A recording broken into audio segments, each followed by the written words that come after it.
Every so often, a sporting event becomes, well, a whole lot more. It turns into a story about incredible courage, a flashpoint for international politics, and a really desperate fight for human rights. And that is exactly what happened with the Iranian women's national football team. Yeah, this story isn't just about what happened on the field. This is about how a women's football tournament in Australia completely spiraled into an international crisis. The lives of the players were literally hanging in the balance, and it all centered on one simple, powerful act of defiance. So let's set the scene. Our story really begins with the Iranian women's national team, a group of athletes known, pretty fittingly, as the Lionesses. They're traveling to Australia for the AFC Women's Asian Cup. But for this particular team, the challenges started way before they ever even boarded the plane. See, for years, these Lionesses have been dealing with a serious lack of support from their own football federation. On top of that, they've been forced by their government to play in the hijab, which, by the way, actually goes against FIFA policy and has even made them forfeit international matches in the past. So when they showed up in Australia in March 2026, they were already a team forged in resilience.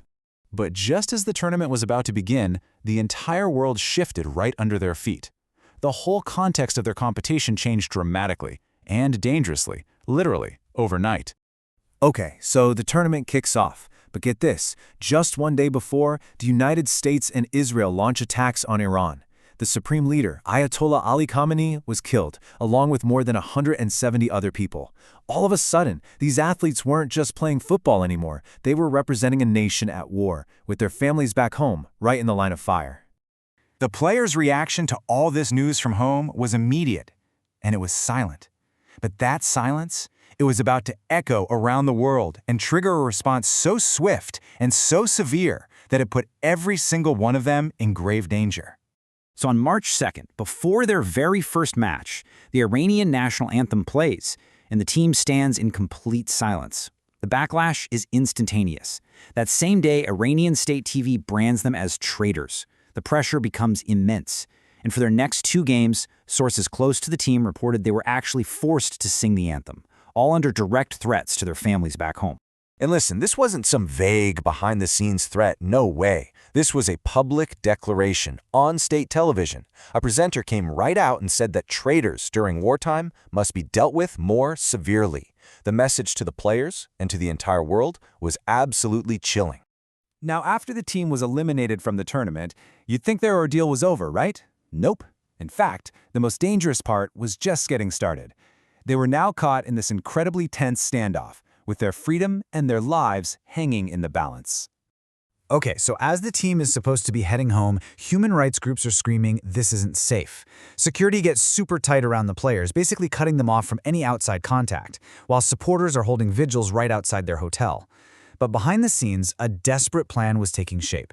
5 players secretly confirmed they wanted to seek asylum in Australia, even as reports were coming out that the families of at least 3 of them were already being threatened.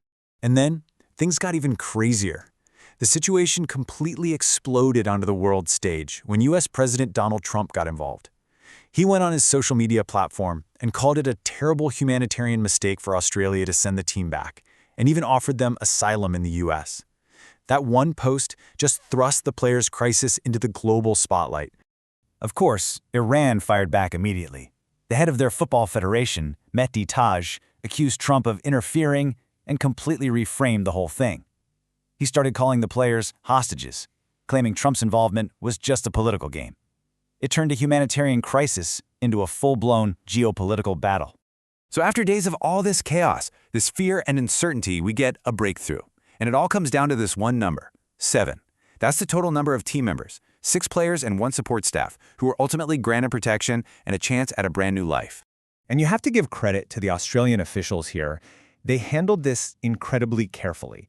They interviewed every single person on the squad one-on-one with no Iranian minders in the room and offered them a choice. Their words were, "No rushing, no pressure." The 7 who accepted were given temporary humanitarian visas, putting them on a path to safety and eventually permanent residency in Australia. But just when you think, okay, they're safe, the crisis is over for them, the story takes another crazy turn. One of the players who had been granted safety made a decision that would put everyone in danger all over again. So one of the 7, a player named Mahadisi Solfigil, she has a change of heart. After talking with some of the teammates who were leaving, she actually contacted the Iranian embassy and asked them to come pick her up. And the consequences were immediate. By telling the embassy where she was, she accidentally gave away the location of the secret safe house for the other 6, which forced Australian officials to scramble and move them to a new, secure location. For the players who went back, they were facing this terrifying choice. On one hand, you have the Iranian government putting out these official statements like, "Don't worry, Iran awaits you with open arms." But on the other hand, refugee advocates were painting a much, much darker picture. They were warning that any players who returned could potentially face execution, and that their families could have assets seized or even be taken into custody. It was just a stark and terrifying contrast. You know, this whole thing didn't just happen in a vacuum. It's really part of a much larger, ongoing story about the immense pressure that gets put on athletes when they become symbols in a struggle that is so much bigger than just sports.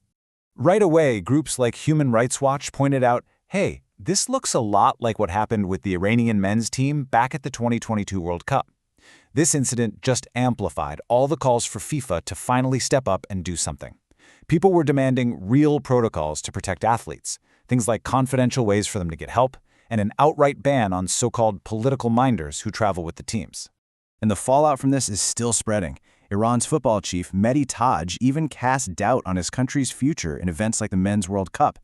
He basically suggested that this whole incident could lead to future boycotts, turning a team's desperate plea for safety into a long-term geopolitical headache. And that really leaves us with this huge, critical question.